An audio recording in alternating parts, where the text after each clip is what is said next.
Hey, hey, hey, Swypit Show here on the Success Network. And guess what? We're coming to you live today. Well, we're always live, right? Whether you're watching it or not watching it, making you think it's live, it's not live. Maybe it's recorded. I don't know. Is this recorded? Is it live or it's Memorex? Who's old enough to remember that commercial? But, anyways, yes, I am Kevin. It's the Swipe It Show. Of course, we'd like you to like. There's a little button there somewhere. I don't know where you might have it on your thing there, but click it, that you like it. Maybe you want to share this. Maybe you want others to see what's going on. Who knows? I don't know who's listening. Pipe on in with a question. Maybe we can make sure that we see that. And of course, ask the question to a guest that we have today. I'm really excited about today because we've got a guy that is part of the inner circle. And I mean, it doesn't get it better than this on the inner circle. Let me tell you, the inner circle is what people want to do when they start working with the Swipe It team. They get access to people and things that they didn't even know existed, and we've got the perfect guy for the inner circle. He obviously is my agent, the books, the movies, the being seen on ABC, CBS, Fox, Bravo, A&E, and then of course Emmys and Tellys and XPs and all that crazy stuff. Well, that's because of this one individual here and his team. I mean, he's got a team of unbelievable people.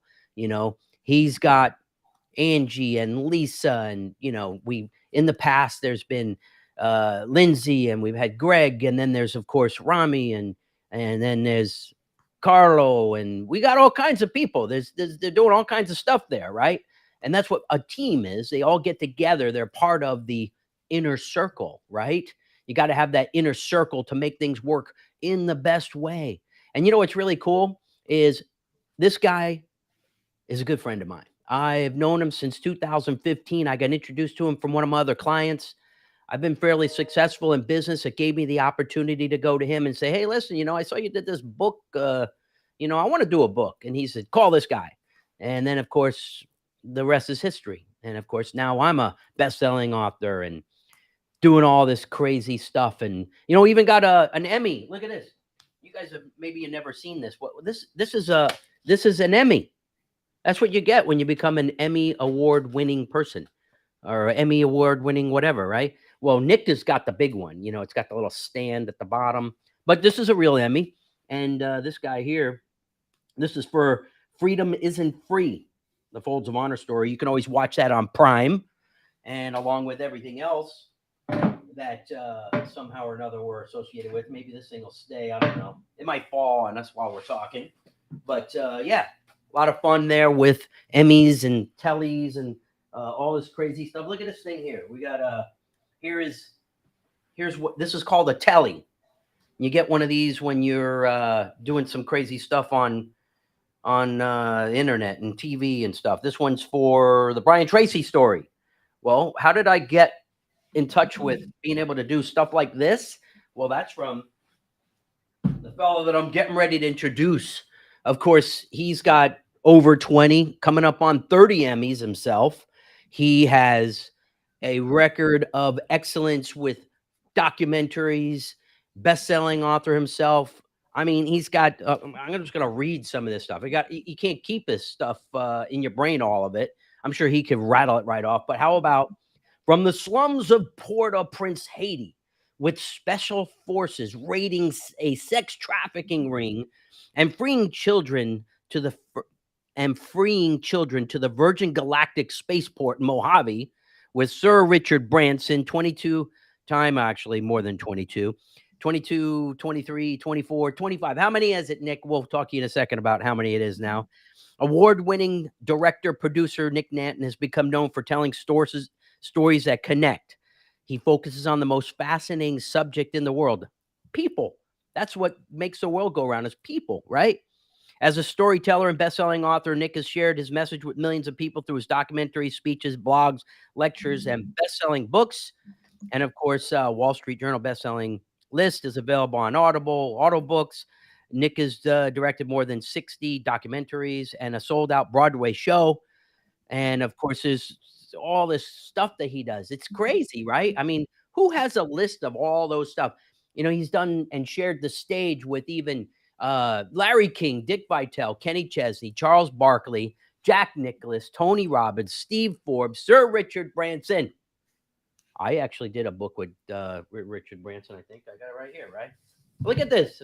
But this is a crazy thing, right? I got Nick right here. He's like over here somewhere. I think he's right next to Richard. Yeah. So we'll talk a little bit more about the books and stuff. But of course, he's done stuff with Dean Kamen. You know who Dean Kamen is? He's the guy that with the Segway. You know, they made the Segway. He's got this crazy house up in Maine, I think. And you know what's really cool is this guy gets to go and he does. I'm trying to be all these same places he was. But anyways, Nick Nanton, welcome to the show. This guy is a good friend. Bring him in, Ryan. There he is. Hey, Nick, what do you say today? Hey man, thanks for having me on, Kevin. Good to see you. Sorry, my voice is a bit rough, but we'll have fun anyway. Oh, but listen, I'm so excited to have you on the show. We're going to be spending some time together next month. I'm super excited about that because you know what this guy's getting? This dude's getting a star on the Walk of Fame. Oh yeah, let's give a clap of hands for that.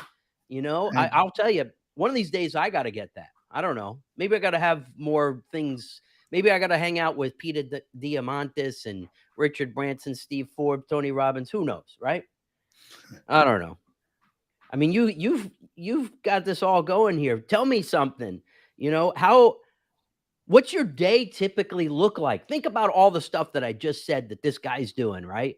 What does your typical day look like, Nick?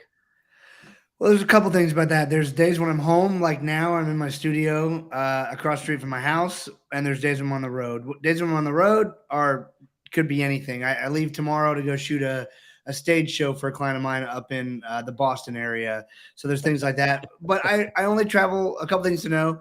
I only travel 7 nights a month. That's sort of the guardrails my family and I, my kids, my wife and I all agreed to, so that I'm home more than I'm gone. If I'm gone for dinner, that's a half night. So that counts as well. So I essentially I have one adventure a week for 1 or 2 nights typically. And so I'm on the road. It could be doing anything, anywhere in the world.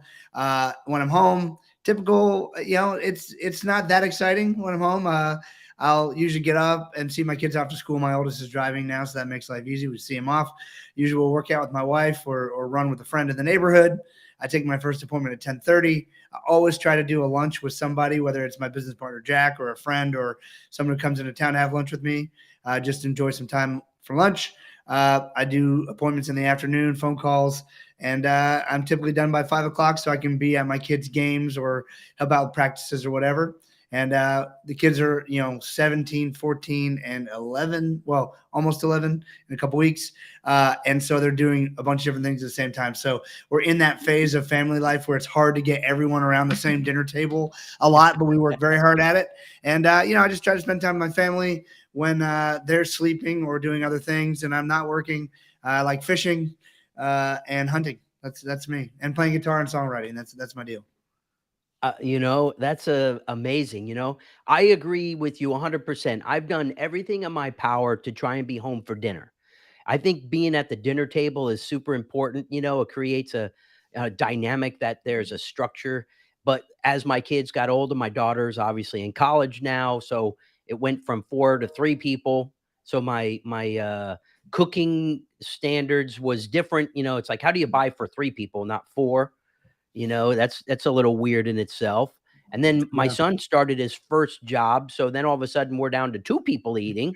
And so it's kind of weird. I guess, doesn't your son occasionally, is he working nowadays or is he? He's at practice. He plays 3 varsity sports. So, oh yeah, he's always gone doing that. So yes. Well, you're a busy man. And with all the busyness and everything that you're doing, I'm just honored to have an opportunity to be part of your little crew of people. There's no question that, when we met back in 2015, I knew that there was a very unique situation of the dynamic of what you do for being my agent and doing stuff for me. But, if I wanted to talk about 3 things here, let's talk about this right here. Let's pull out, this one right here. So Soul of Success, right? So this is, the one thing that people don't realize is Nick is literally everywhere in my office here every day. I mean, you've been here, you've seen my office, and it's a homage to you. Look, I got my coffee mug here, right? I've got my little pin going here over here on this side. Have you seen this one around? I don't see too many people wearing Yeah, I this don't one, see. right? No, there's not many of those around. Not many of those around, but you know, if somebody was really interested in trying to understand what you do for people, I want them to understand like here there is in your section of this book that I'm also in as well with Jack Campfield of Chicken Soup for the Soul series. You've got the keys to effective disruption, right? Tell us a little bit about what you feel those keys of disruption were when you were putting that in this book, so that can, help people understand the dynamics of what you're doing. Yeah, so I mean, I don't remember exactly what I wrote in that book. It's been a while, but I'll talk about keys of disruption today. Disruption. Yeah, Yeah. I'll talk about. Look, I think and disruption is interesting because it can be a negative term. Let's talk about innovation because I think it's another way to talk about that. Look, at any time in life, look, we're going through this right now today, going through a weird time in the marketplace, going a weird time, sort of hopefully post COVID, coming out of it. With markets doing crazy things, cryptocurrency, that whole world is way down. Still lots of supply chain shortages, workforce shortages. It's a really unique time. And so what we have to do is we have to look at what is it going to take for us to be successful, in changing conditions. And conditions are more or less always changing. Some are more Yeah. challenging changes than others, right? But all I would say is like I always just start with the first, like the most basic thing is, who needs help? Who can I serve? Like who needs help at this time? What do I have the solution to for somebody? And I've always found that if I look at that first, not only can I be helpful in the marketplace, and sometimes I do it just to be helpful after a natural disaster, or if my reach can help a certain nonprofit or whatever else, like how can I serve? But I've always found also, if you stay on that track and just continue to learn, who needs help right now and how can I serve them best? What skill sets or resources do I have? There's often a business that can be had out of that as well, or a product or service offering that can exist within your existing business. And so that's typically where I start. What do people need right now? What do I have the skills or the resources or a unique way to tackle it? How can I make it so that it's valuable to them today and it can help them, Yeah. in whatever situation they're in? Well, I know this organization that obviously, I already had a very successful company, and to me, everything that you were doing was like the icing on the cake, right? So it was giving me the ability to connect with people that I didn't have connections to, and like that's where like it just in our book that we did called Leverage, if anybody could see that, when we did the Leverage book, it was about PR. The secret, obviously it's a secret form of three things. There's media, marketing, and PR, which is stuff that you do. So if it was, you know, changing up my website, right? And doing things of that nature, what are the things that you're doing now that if people were interested in wanting to, jump into working somehow or another with the agency, what would you be helping those people with these days? Yeah, look, I mean, so as you know, I mean, you've been involved in a lot of film projects. I've really spent the last decade moving further and further and further into entertainment and film and music. But I've got a great team running the agency. Look, the agency is a media, marketing, and PR agency. We help people who want to stand out in the marketplace, who have a story to tell. We help them share their stories so that they can be helpful to other people in the marketplace. It's funny. A lot of people often say, "Oh, I don't have a story. I don't need to tell my story," and that's fine. Or they're really reluctant, like nobody wants to hear my story. Well, nobody does want to hear your story if it's all about you. If your story is about how you can help other people and how you are a vessel to help people transform their lives, then they always want to hear about it. So it really is just the way you approach it. We help our clients share their stories, like yourself, Kevin, so that you can help even more people. Our agency, we created it and we still operate with the same main goal in mind, is to help the most people. What does that mean? To find the most people who are out there doing great things like you, Kevin, and help them to reach more people so they can help them. So in the end, we can have a great impact because we have a lot of great entrepreneurs and professionals who run great businesses, who serve their clients well, who solve their problems. And we just want to help them do more of that. Exactly. And, and that's, a lot of people in a few minutes can realize how people can help them or not help them. And I remember just talking to you and Angie and Zach and Greg and Lindsay. I knew right away that this organization was a group of people that, while we all need to make a living, right? We want to surround ourselves with like-minded people. And I knew right away, I was like, oh my God, how am I ever going to not get away from these people? Because they're doing things to help others. And I found, and I even did a video, Who is Kevin Hodis, many years ago, that was, talking about in business, if you're not helping others in your community or helping others, you shouldn't even be in business because you're just a taker. And I don't like the word taker as much, but I will say that it could be really instrumental in understanding how business owners that just don't want to help others. And if they're just not helping others, they're just a taker. And your organization obviously has grown with more and more the connections. But I'm curious to know, how did you get like Jack Canfield to agree to doing compilation of books with us? How did you manage that? I'm just using Jack as one example, but you obviously, we do this multiple times with other people, Brian Yeah. Tracy and Jay and whoever else. But how did you get the first? Who was the first one, and how did you make that happen? The first one was Brian Tracy, actually. And look, I did the way I approach everything. I tried to figure out how could I provide value in his life before I asked for anything. I did the same thing with Jack Canfield. Funny, actually, with Jack Canfield, I talked to him and he said, "That sounds interesting. Send me some more information and or email me, whatever it was." And so I kept trying to reach him. Finally, I would see him a couple times a year, but then once he left, I couldn't reach him. So I ended up sending recording a video, like in my setup in my studio at the time, saying, "Hey Jack, Nick Nanton here. I've been calling you. I've been emailing you. I've been sending carrier pigeons. I cannot reach you. All I'm trying to do is do Yeah. what we talked about." And I FedExed him the iPad. And then I saw him a couple weeks later, and he said, "Nick, I got the iPad. That's really clever. Um, you know, the problem is I've been out of the country more times than I've been in the country.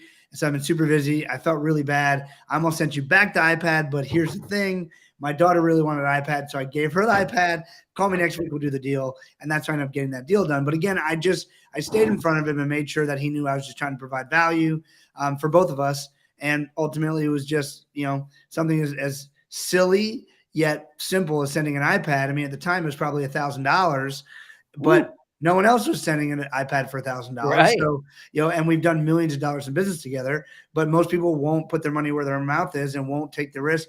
I was willing, as something as silly as an iPad, to show, hey, I don't expect you to do something for nothing. Here's $1,000 iPad with a video message on it. Do with it what you will. Doesn't always work, but oftentimes it does. Yeah. I love all that unique stuff because those are the kind of things that I do with my clients. Because, even in the slimy world of credit card processing, you got to stand out.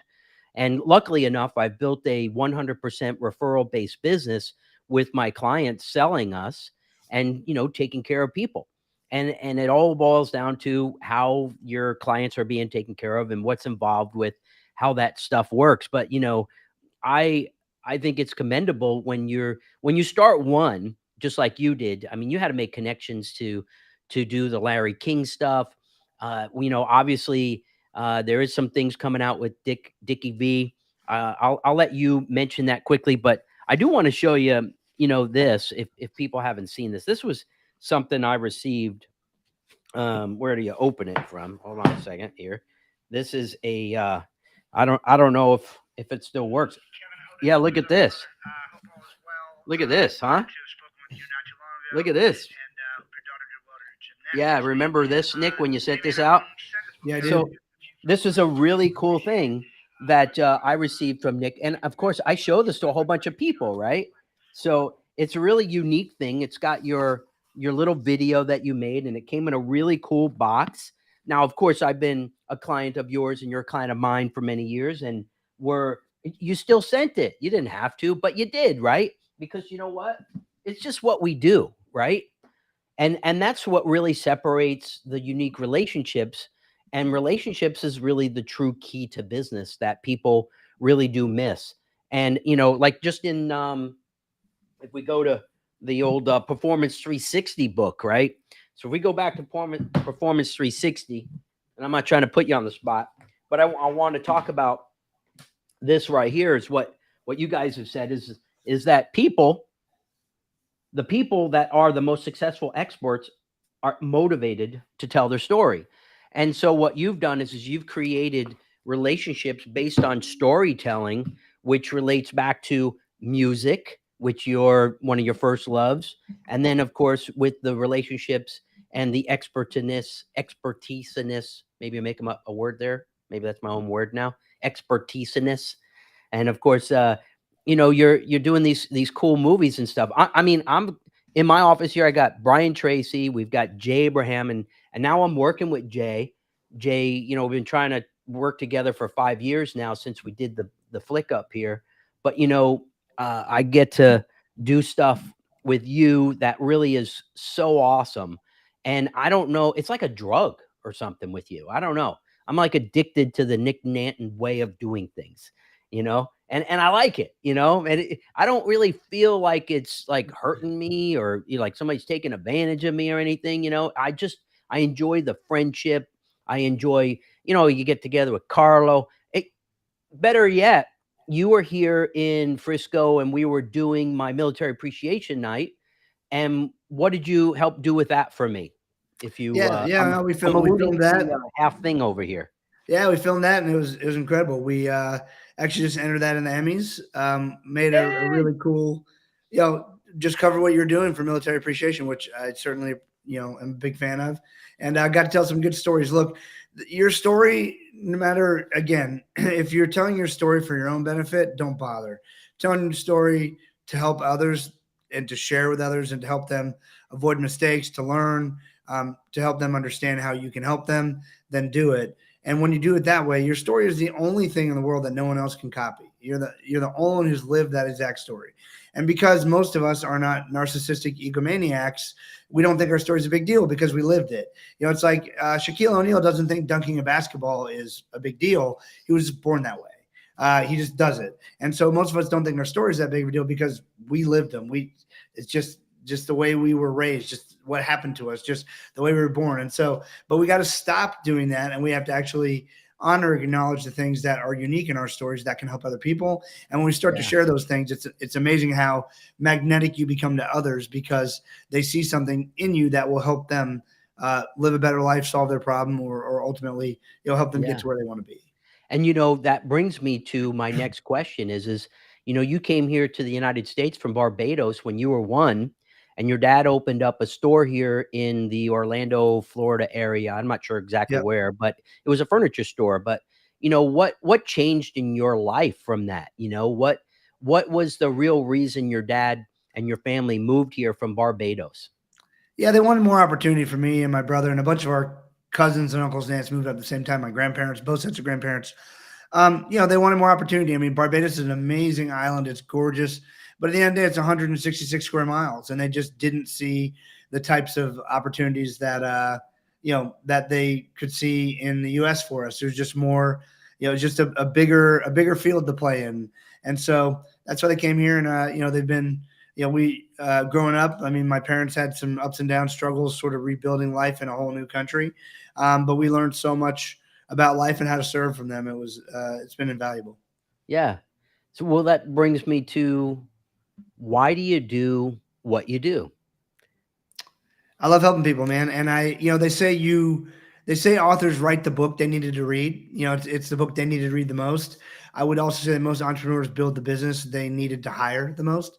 And so I do what I do because I always wanted to provide value to people. But in order to provide value to people at the highest levels, you have to be invited. You have to have a proverbial seat at the table. And if you don't have a seat at the table, they don't know you exist and you can't help anyone. And so I built a business to help me gain the credentials and I had to be good at what I did. That's sort of a given with the clients we work with. You have to be good at what you do. Otherwise, it's all just fluff. But if you're good at what you do and we can build your credibility and your credentials around you and share your story, then you do get invited to those tables. You do get invited into, life-changing conversations with people who are at the top of their game. And to me, that's really fun. And I love doing that. I've enjoyed it for myself, and I love doing that for my clients. It's good. I love the fact that I get the opportunity to be, with Rudy, right? Next month, I'll be with Rudy, and we'll see if Sir Richard Branson, maybe is he invited? Is he coming? I don't know. Richard, probably not. Well, you're getting this star on the Walk of Fame, and it's not because you're, thieving, stealing, cheating people. You're getting it because you're truly honored for the opportunity to receive that honor because you've earned it. You've done things for people, you've helped them in ways that nobody else is doing. You came here to the Dallas DFW area and you went and met with Glenn Beck, who, uh, is helping Operation Underground Railroad with Tim Ballard. And I mean, how awesome is that you get the opportunity while you're filming to go out on this raid that you did? And I mean, if anybody ever watched that, or when they get to see it, right? Or like I've seen it. I mean, it's crazy. I mean, tell me about that experience with Operation Underground Railroad when you guys went in. It's, I never expected that in my life. We, of course, are not law enforcement or special forces or operators, so we just filmed it. But it was crazy. I mean, just seeing the way how dedicated these people are, who are searching the globe every day. I'm in the middle of a big operation with them right now, filming a big project. They're traversing the world, trying to rescue children, women and children who are being victimized, as well as trying to get the perpetrators who are abusing women and children, either digitally or physically, behind bars. And they are relentless about it. So it's been mind blowing and a real blessing to just, be any part of that. Because, it's just, there's very few people in the world who are fighting evil on a daily basis that way, and they are. And so it's been an honor for me, and it's been crazy. I mean, just to see. I mean, I've been all around the world with them. I've been to Haiti, Colombia, Mexico, Iraq. It's been crazy to see it all, but also a total blessing. Well, I'm really interested is, I love that part. So when I tell people that we're a different type of credit card processing organization, they're like, "Oh, you guys are all the same." Well, I always say, "Listen, this is the difference is we're going to provide a similar solution, but are you wanting to know that profits from my company, Swypit, are going to help families of fallen soldiers that help give you the freedom to be here today? Or do you just want to work with any Tom, Dick, or Harry that is just taking your money, making a commission?" And that's what I love about what you're doing is it's not just, these are documentaries, right? And these documentaries, a lot of them that you're doing are all about, one, thing or another, right? Esperanza. Let's talk about, that was back in 2010 or 12, I think. I don't Tell remember me exactly, about, but it's been a while. yeah, tell me a little bit about Esperanza and what that meant to you, because I think was that one of your first ones that you went out of the country to do? I know I'd done a few before that, but that was actually a follow up to as I had done a film with that same organization in the Dominican Republic before that as well, where they give microloans to women-owned businesses. They found most of all in that culture, they give money to men. The men typically drink it away, gamble it away, and run off. Women, because they're at the very least raising their children, stay put. And so they found that they could really help a lot of women-owned businesses, with that. And so they it was founded by former pro baseball player Dave Volley, played for the Seattle Mariners. And they've now for more than 20 years been giving microloans to women-owned businesses and really helping change the way they operate, helping them actually start something for themselves so they can actually feed their family and prosper. One of the women we interviewed actually built. She lives in a very downtrodden area of Dominican Republic, and she built a concrete block home that comparatively looks like a castle. And people ask her, why wouldn't you move out of this place? You have a successful business. And she said, because I want to show other people what's possible. This is where I'm from. This is where I'm staying. But I want to show people that you can come from here and make something yourself. And so just amazing to see the stories of human resilience. Yeah, see, this is what I love about working with you, right? How do I not want to continue to work with you guys? It's a whole process, It's like First and foremost, I was told about you guys, and I had already felt very comfortable with the situation. And then I start doing a bunch of this research, and I'm like, who is Nick Nanton? What is this guy? What is he doing? Granted, this is in 2015. You'd been doing stuff for 5 or 7, 10 years, or whatever it may have been at that point. But like, what I came across, that it was the one thing about the car salesman. And I don't even remember everything about it, but I was like, the car salesman. Tell Yeah. me about what the car salesman was. Yeah, Carmen, a friend of mine, Tracy Myers. Carman, is that what it was? Yeah, really good client. Just had a great story of buying out his father's car dealership and like learning from his dad and sort of from the ground up. And he's built a really great business in Winston-Salem, North Carolina, a multi-generational family business. And it's a great story of resilience and hope and risking it all. And so many of us have stories that we just, like I said, we just don't honor. Like, it's not a big deal because we did it. But Tracy, that was one of the first documentaries I ever made.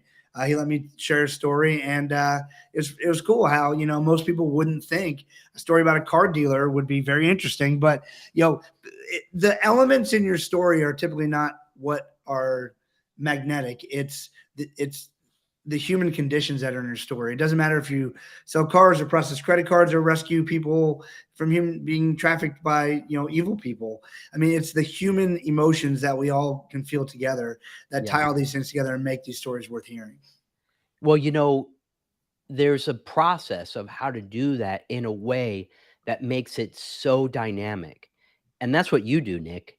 I mean, I obviously had my little mini movie made, and eventually we'll have my story out there because I think it's a little unique as well. But I mean, it's what you're doing and how you're doing it that portrays the people in those documentaries. I mean, I have been in the room on many occasions for many different uh, screenings of a organ, of a documentary. Like, for example, when Jay was getting his done, when he was getting his done, when we actually premiered the Jay Abraham story, uh, getting everything you can out of all you've got. But when we were doing that, he still thought he was getting punked. He Tell that story. I don't know if you remember it or not, but he thought that he was just waiting for somebody to come out and say, "This is all a big joke," right? Well, we all feel that way, right? Because again, we've lived our lives, and Jay has done a great job at serving a lot of people. And it's a different, sort of a different idea when someone's going to actually make a full featured documentary about you. So yeah, Jay was super gracious about it, and fun, and I've learned so much from him. He's a really good guy, and it's just all about finding. For me, it's about finding stories that I think will help other people. Like when I was young, I had heard my tennis coach actually gave me a set of pirated Tony Robbins CDs, which I've apologized in person now, by the way. And Tony, he said, "I get it, understood," but I couldn't afford that stuff. I couldn't afford to go to those events. I couldn't, and so my goal with these films is to make a body of work that will educate the kids or even the adults who are the next generation of, no matter their age, of people who want to make a difference, who want to be great entrepreneurs, who want to give back, who want to serve. And so I try to create inspirational content around a lot of these ideas, not just business, but around like human trafficking and how one guy saw an opening and how he could help more people in the world. And hopefully these films ultimately will end up inspiring other people to go, oh man, I can do something different. Same story with Rudy, with Dickie V. We've done a bunch of these different stories, and some of them are about business, some are about sports, but none of them are really about sports or business. They're about people who showed up and took the opportunity they had, got beat in the face a lot of times, took their lumps, got tackled, and had a lot of setbacks. But they were willing to show up the way that they were called to serve, and they ultimately have inspired millions of people around the world and help people either make more money, start more nonprofits, or achieve their dreams. Yeah. No, that's really good. And it's great to be around people like that. And I find that every time I'm around people like that, it makes me more humble, and it makes me want to like help more. We did the Folds of Honor movie, and I was friends with, excuse me, we were up in Nashville and we were filming up there in John Rich's house, and I called you. I said, "Hey, how would you like to have John Rich in the film?" And he goes, "Man, you were like, yeah, that'd be great. We've been trying to get a hold of him, but because I was friends with John before, so it was perfect to be able to get him into the flick and then show up. I was there for the filming of it. It was awesome. So now I'm going to 2 Folds of Honor events now. I'm doing Folds of Honor event here. I'm doing my own military appreciation night benefiting Folds of Honor, and now I'm going up to Folds of Honor up in Nashville every year at John's house. But it's doing things that are helping others that I really love about what you folks are doing. And I say it over and over, but people help people. And if you're around people like-minded like yourself that like to help others, you'll find that you just are become very successful. And then people see you in a different way because it's not just about making money, it's about helping others. And we can't help sometimes making money. It's just a byproduct of doing the right thing by others and Yep. working differently and being, you become an expert in your field, whatever that may be, and you just keep moving forward to do the right thing. But, I was wondering, what was one of those moments in your life that changed you forever? Oh man, I've had so many. I'd say I know. certainly look, being with with Operation Underground Railroad in Haiti, watching these children get rescued for the first time since they were, sort of duped into going with this woman who said she was going to take care of them when Mm. these children's parents died in the Haitian earthquake 8 years later, to see them being rescued. And honestly, they didn't even understand they were being rescued because they didn't know they were being held captive. Really, it's just the way their life had always been, and just seeing things like that. I mean, getting to tell the stories of people like Rudy and Dickie V, and sort of, being able to tell Larry King's life story. I mean, just sitting down face to face with icons, people who are not famous for being famous. They're famous because they've really done something extraordinary. They've really inspired a lot of people. I've just had so many moments where I've been able to go, to learn at the feet of just masters, and that's what I enjoy the most, being able to to learn from people who've been there and done it, and see, how what lessons might I be able to carry forward, not only in my own life, but also in the lives of others who might be watching. Yeah. Is there any challenges right now that you're, most worried about facing? Anything of that nature right now? No, just my daughter getting older. That one scares me, but other than that, I'm good. I know. You're experiencing that too. So Oh, it's totally weird, like, driving around, like, where are they? yeah, How did that happen, right? I remember them crawling on the floor, and now they're driving around going, "Daddy, I'm going out to see friends." I'm like, "It's 10 o'clock. yeah, Where are you going at 10 o'clock at night?" "Well, that we're going out, you know, well, don't be doing anything bad, you know."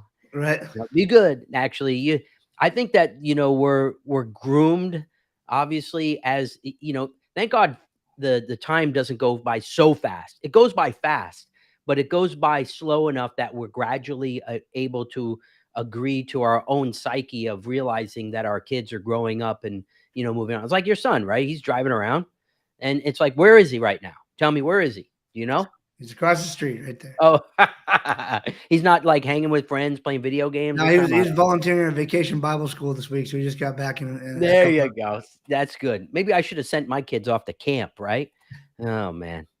So obviously being associated with you guys and what you're doing is, everything I have is completely surrounded about, what you folks are doing. Like my whole business structure changed based upon the stuff that you're helping with me. And I don't think people grasp what they really need to do in business to really succeed. And they have to understand that there's a group of people that have to be part of the process. You can't do everything yourself. And I've even learned that from you. We've been in discussions where how do I do this? And then, I'm like, hey, maybe I'll put this in action over here. This might work. But, at the end of the day, we're trying to help other people. And that's what I love about what you do. I'm totally honored to be associated with the organization. I don't know how I'm ever going to stop working with you in some shape, form, or another. How do I stop? The umbilical cord has got to be cut. No, I don't know. But so I've got some 10 quick questions for you. Well, I say 10. whatever I wrote down here. All right, because I know there's a couple of things here. You ready? This is just really quick ones. 10, a few questions, right? So, what's your favorite car?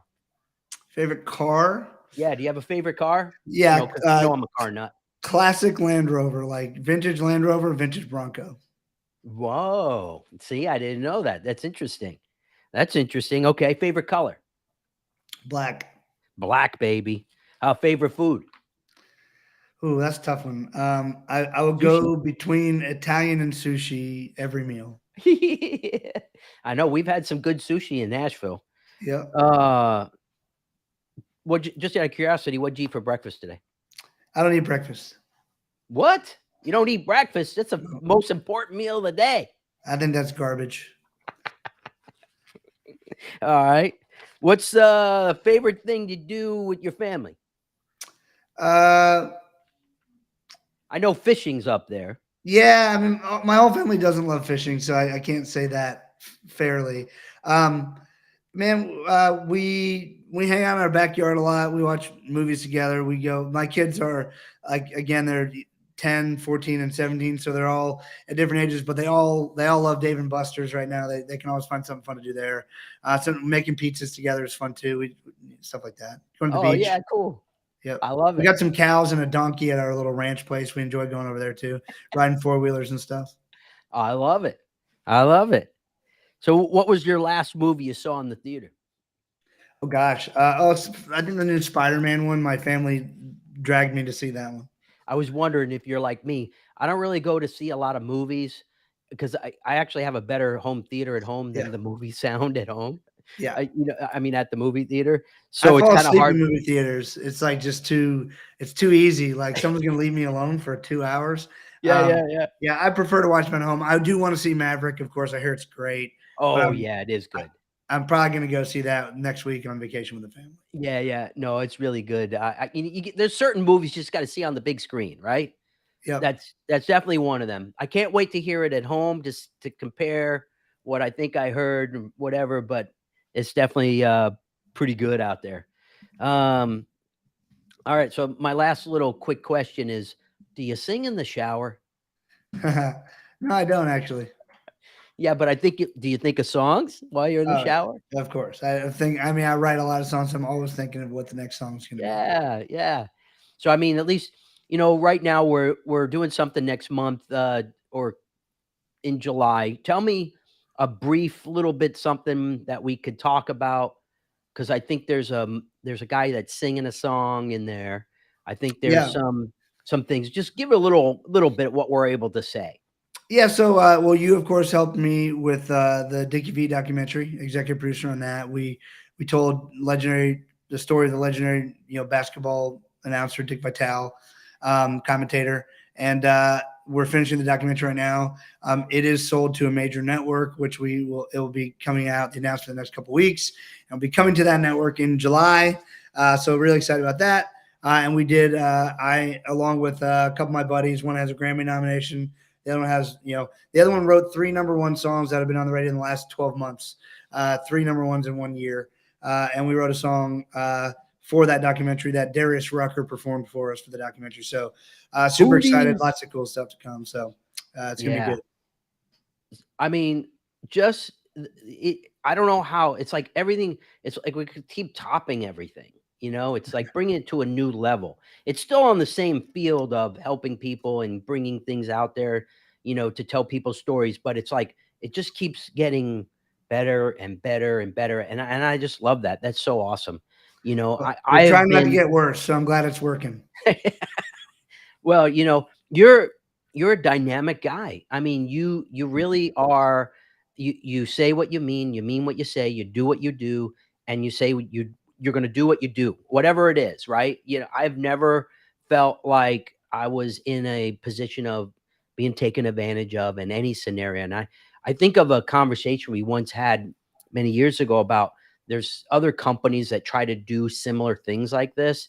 And like, they're just saying bad things about, your organization. It was years ago. I don't remember even know who or what it was. I don't remember, but I remember that. And I go, they just don't know you. They just don't know what you're doing, and they don't get it. and people are always jealous of others' success. Even I've had that even here in my office with people that were here, and I had to kick them out, and sometimes you just got to make changes that you have to remove the negativity. And uh there's a big part of my life that was changed because of people like Jack and Brian that have, they teach people you have to remove the negativity out of your life so that you could really move on, because it's just a beat down. So I've done a lot of that over the past 5 years, and I quite honestly have to thank you and your organization for doing that. I'm just so honored to be a part of your organization, whether it's a movie, it's a book, or doing the crazy stuff that we do wherever we're going. I'm honored. I think between, you know my website, the photos, because I even had a professional photographer come in here to help stuff for my website. And we got the movies, we got the books, we got Emmys, Tellys, XBs, being seen on ABC, NBC, CBS, Fox, Bravo, and A&E. you know um I know, what we're doing. It helps people, but it really makes me feel good knowing that I'm helping somebody in some shape, form, or another. And that's important to me in life. Just doing. There's that old saying, "Do unto others as you want done to yourself," and or what comes around goes around, right? So if you're taking care of people, it always winds up, coming into your favor in some shape, form, or another. Not, it could be in just the form of a friendship. And I've made some incredible, friendships like Coach Pete. There's just people that I've met through this 7-8 year relationship with you folks that I would never have had ever. And it's just I'm honored and appreciative of all that you do and all the things that you do. And obviously, both of our families sacrifice a little bit of us being together in the same space sometimes, but they know what we're doing and they trust us, they love us, and they're going to let us do those things to benefit mankind. That's how I look at it. And I No, hope man, you, it's been an honor working with you, and I look forward to what's next. yeah. Well, of course, if people want to learn a little bit more about you, I know that they can go to nicknanton.com.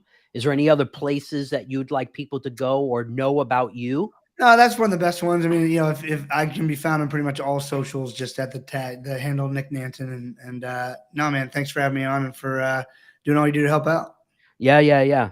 Well, with that said, let's get Nick back to his crazy schedule of working on books and movies and all that stuff. And of course, you're listening and watching to the Swypit Show on the Success Network. And if you like and or trust and or think it's good, go ahead and share it. And by the way, Nick did create the Success Network, where we've got Brian Tracy and Jack Canfield and Jay Abraham on it. You can always go there and check that out. But don't forget, we'll see you next time on the Swipe It Show. And don't forget, remember to do what you want when you want. Take us out, Ryan. Hope you had